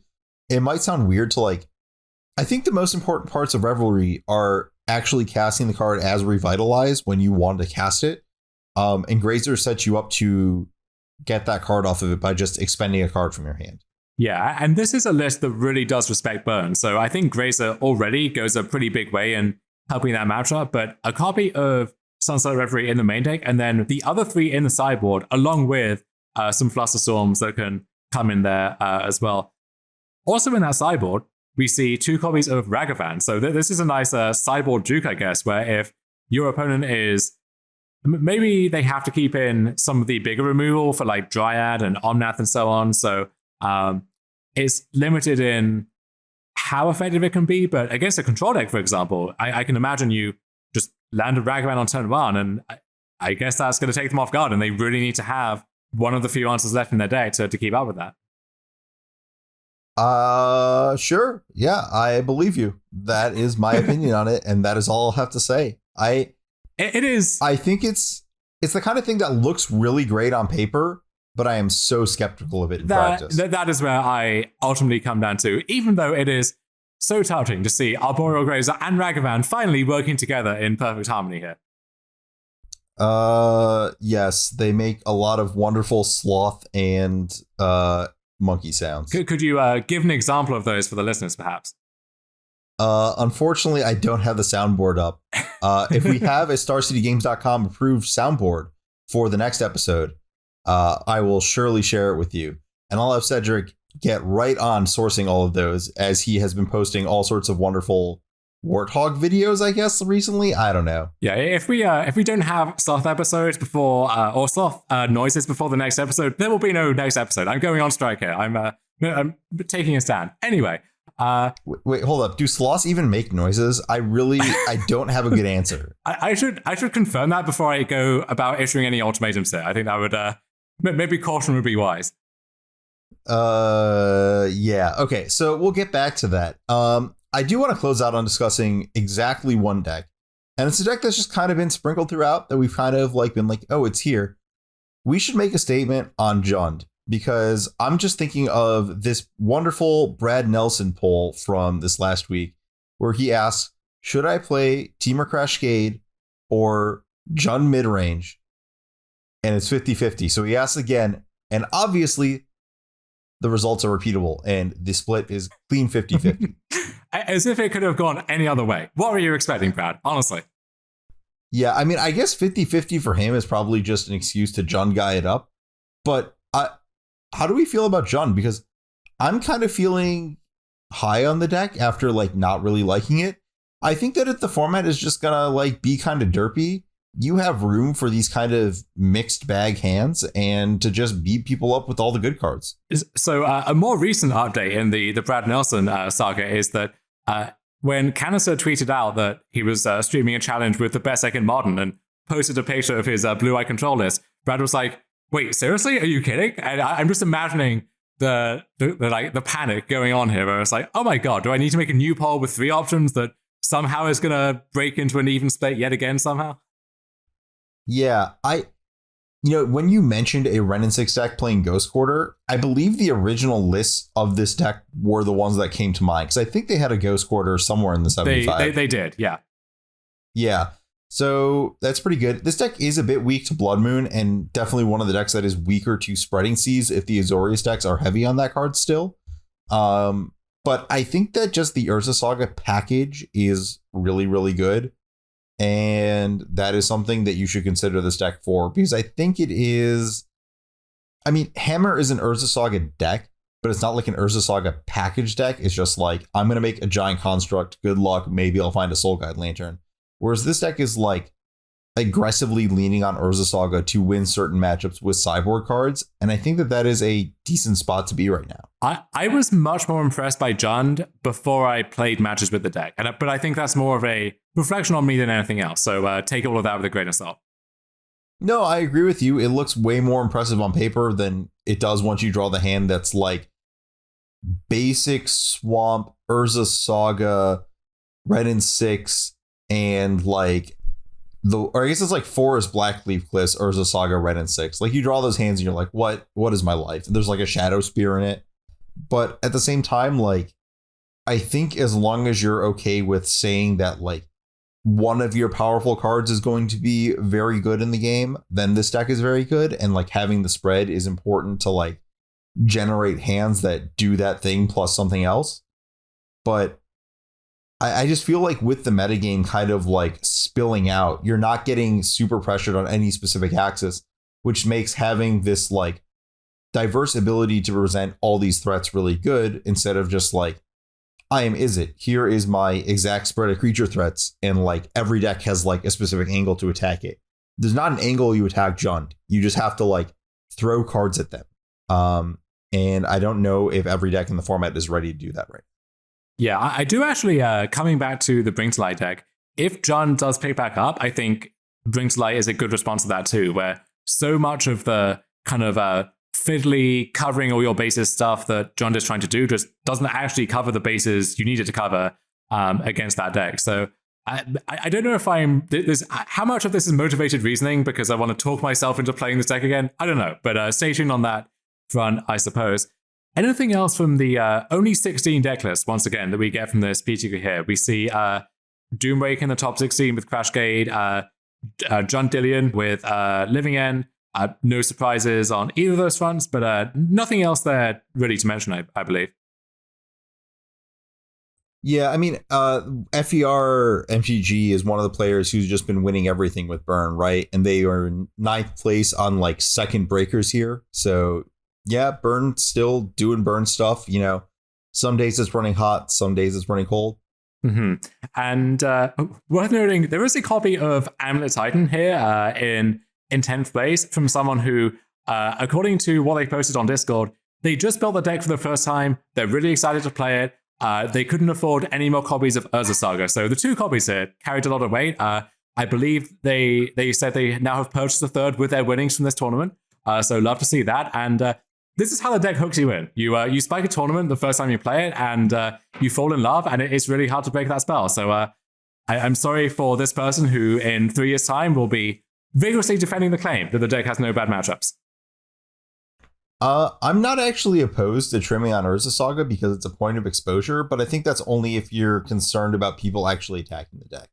I think you still want the full 4 copies in game 1, especially with how good it is against Blue-Eye, but I think you should be maybe more willing to shade that card in sideboarding than you are. It shouldn't be a sacred cow in that regard by any means. Yeah, that's probably tough in the Karn list, but in the non-Karn list, that makes a lot of sense. Mm-hmm. Okay. Anything else we got on these results, or should we start talking about the lack of results from one event? Yeah, so in theory, there was a Four Seasons tournament taking place in Bologna, in Italy, this weekend. However, I can find no proof that this actually happened because I look for the top 8 results. There's nothing. I look for the part of the VOD from the stream that would have the top 8 to try and reverse engineer that manually. Not there. Not sure if it was deleted or if it was never there in the first place. Whatever. I do a more comprehensive crawl on Twitter to try and find the results. Put the work in to have them ready for this segment. Nothing. So I guess unless you are a real practiced sleuth, or maybe you just speak Italian, I don't know. Apparently this event never happened, and we should keep it that way. Well, we have the blurry photo of the standings.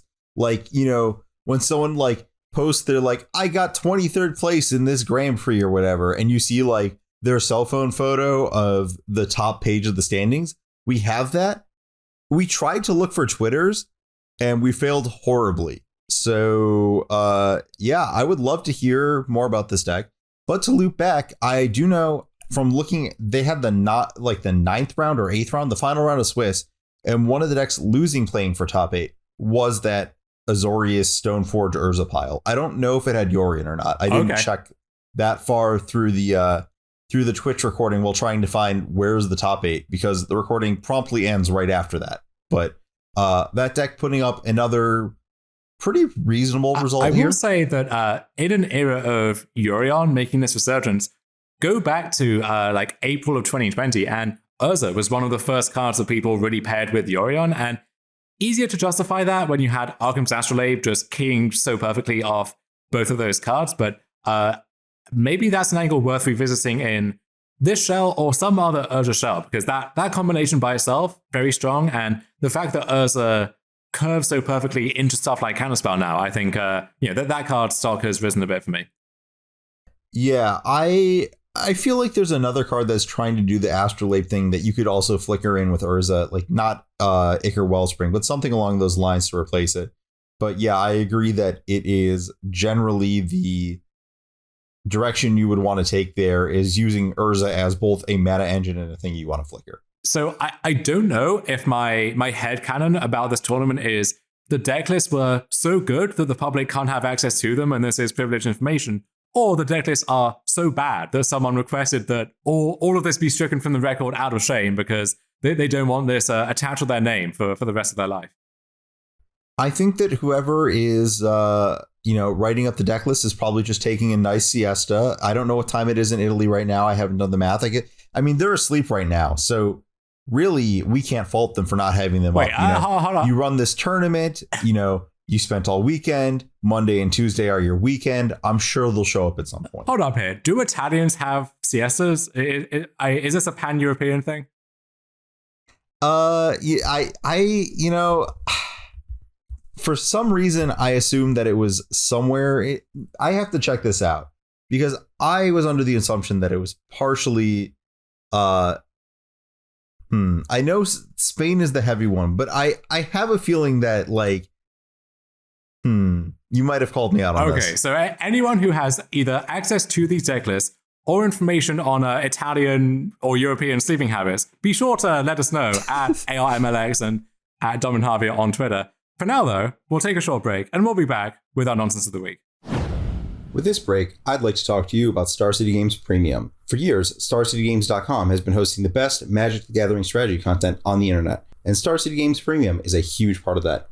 If you want to see great articles from Pro Tour champions, world champions, and many other accomplished players, as that content comes hot off the presses, subscribe to StarCityGames.com Premium. More than that, Star City Games Premium comes with a host of benefits when shopping at StarCityGames.com. Premium members save 5% on Magic the Gathering sealed product, 10% on singles, and 15% on supplies. There's even special benefits on SCG Tour Online event entries to keep an eye out for when those events come around. All that savings and all that content costs just $7.99 a month. For the price of 2 booster packs, you can be on the cutting edge of Magic the Gathering strategy, getting insights from the best in the industry on Star City Games Premium. Okay, let's close this out here with our weekly dose of nonsense. And friend of the show, fellow Michigandee, Zach Allen, he's back on his bullshit, Ari.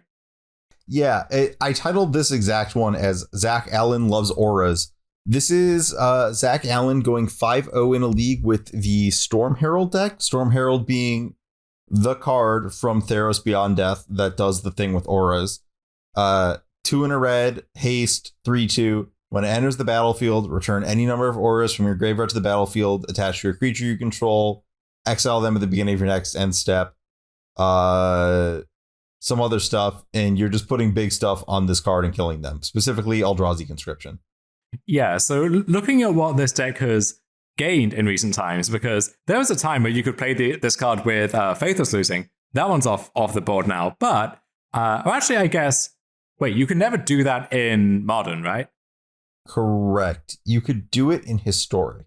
You can do a lot of things in Historic. But what we can do is otherworldly gaze our stuff into our graveyard to get it where we need it.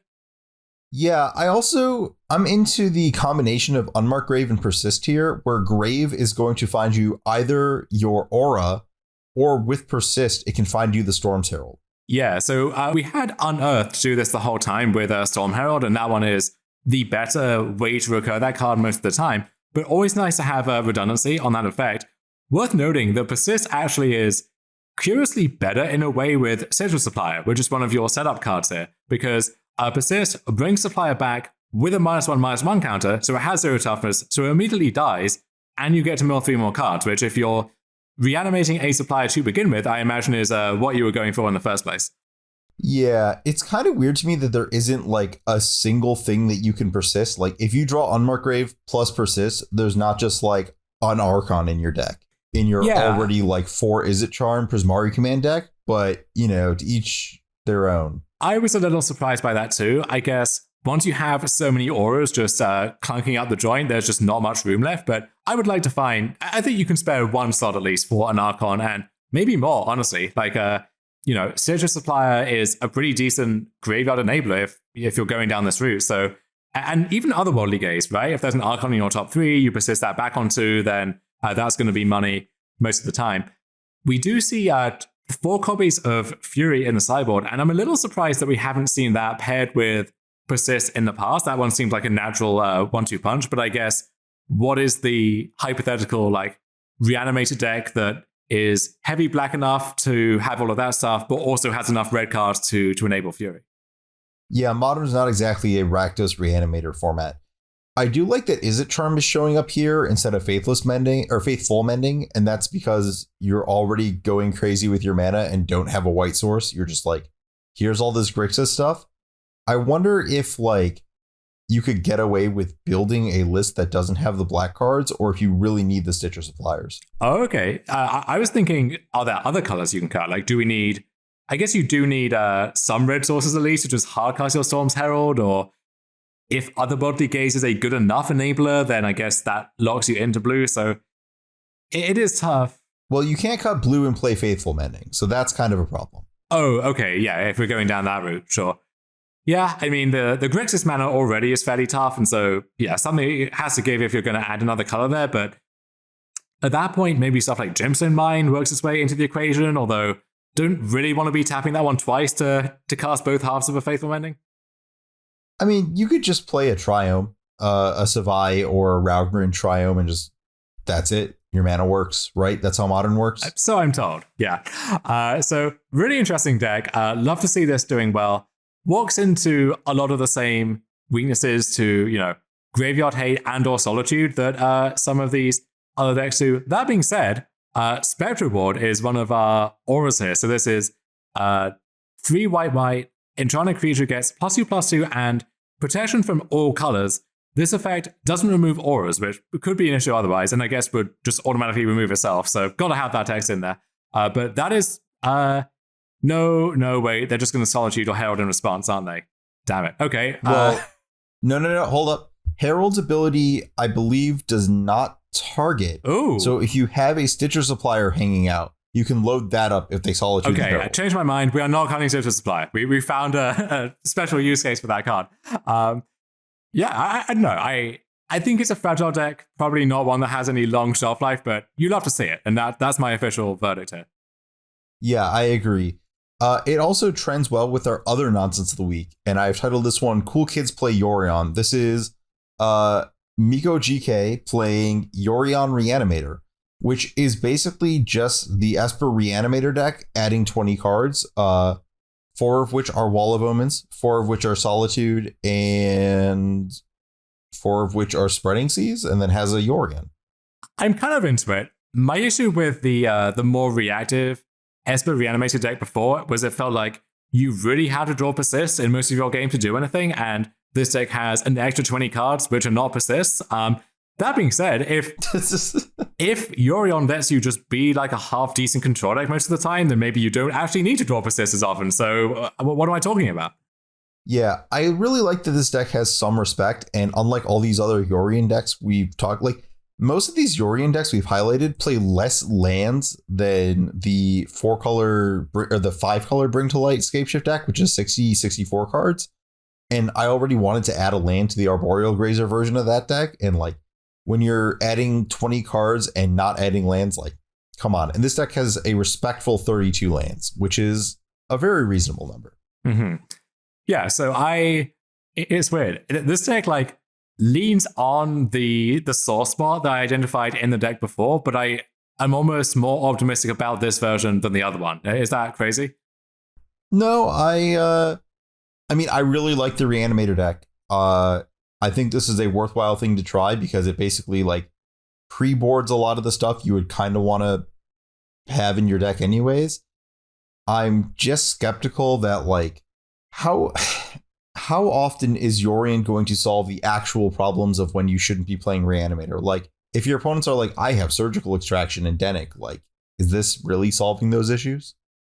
So to push that issue of Reanimator a little bit, we basically saw none of it in the 4-point-something results that we covered from this weekend, which if it was just a weekend of challenges where it doesn't show up, that's fine. But when you double that, and then also, last week it wasn't getting much traction, is there some kind of underlying reason there, do you think? Or is it just it never really caught on in the first place? I don't know. I don't have a good answer to that. It wins a lot more in the prelims, which, I mean, a couple of weeks ago we were talking about like Neoform Affinity winning prelims. I think the deck is good. I don't know. I don't have a good answer. Yeah, and again, if you have a good answer to that, then you know where to find us. And on that note, for next week's episode, we are going to be doing a mailbag. So come at us with any and all miscellaneous questions, comments in the form of a question, whatever it is. We want to hear not just your feedback on the show itself, but also what questions you have about the Modern format going into, SCG Con and this other round of high stakes Modern paper events before things kind of close down again a little bit for the holiday season. Yeah, if you want to ask the question what you should play, don't worry. We're probably already going to answer that for you. If you're Brad Nelson and you want to ask us, we're going to ask you to form a Twitter poll first, and then we can make fun of all of your answers. Please use all 4 slots this time. And then when they end up at 25%, 25%, 25.1%, and 24.9%, maybe 25% in the last one, the Twitter algorithm may or may not have a floating point error. I would just love to see that. And yeah. That's That sounds like a floating point error that you have encountered in the wild in the past. Is there a backstory there?